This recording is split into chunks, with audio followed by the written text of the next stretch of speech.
বানান নিয়মিত না করতে পারে আমরা আন্দোলন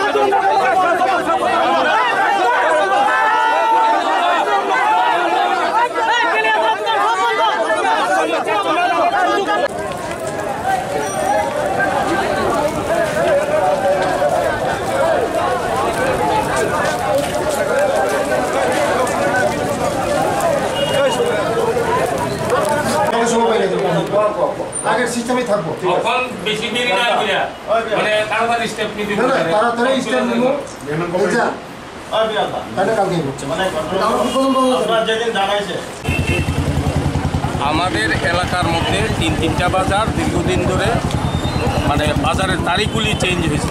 এই তারিখ চেঞ্জের কারণে আজকের এই পথ অবরোধ। তো এই পথ অবরোধকে কেন্দ্র করে যে সমস্যা তৈরি হয়েছিল, এমএলএ সাহেবের সঙ্গে কথা হয়েছে, শ্রীমতী কল্যাণী রায় মহোদয়া উনি আসছেন 1 ঘন্টার মধ্যে। আলোচনার মাধ্যমে এটা সমাধান করার জন্য আমরা তেলিয়ামুড়া মার্চেন্ট আমরা উদ্যোগী ভূমিকা নিয়েছি। তো সেই ক্ষেত্রে আমরা এখন আলোচনায় বসবো। আলোচনায় নিশ্চয়ই রাস্তা তৈরি হবে এবং প্রায় 200 ব্যবসায়ী এই ব্যবসার সঙ্গে যুক্ত। তো তাদের রুটি রুজির প্রশ্ন যেহেতু জড়িত, সেই ক্ষেত্রে আমরা আশা করব প্রশাসন এই বিষয়গুলি পুনর্বিবেচনা করা, মূর্তিমাফিক বাজারের তারিখ পরিবর্তন করার ক্ষেত্রে একটা নীতি নির্দেশিকা তৈরি করা। এই নীতি নির্দেশিকাকে সামনে রেখে যাতে সবাই খেটে খেয়ে বাঁচতে পারে, তার জন্য প্রশাসনের একটা ভূমিকা থাকবে। এই আশা এবং আকাঙ্ক্ষা আমরা তেলিয়ামুড়া মার্চেন্ট মানে আশা করছি এবং এই দায়িত্ব আমরা এর সঙ্গে আমরাও যুক্ত।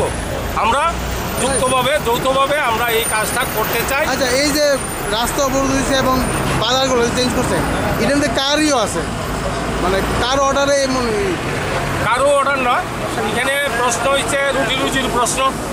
আজকে দেখা গেল দুস্কি বাজার, দৈদু বাজার এবং 37 মাইল বাজার যেটা মুঙ্গাইকামি বাজার, এই বাজারগুলির তারিখ তেলিয়ামুড়া বাজারের সঙ্গে মিলিয়ে এই তারিখগুলি দেওয়া হচ্ছে।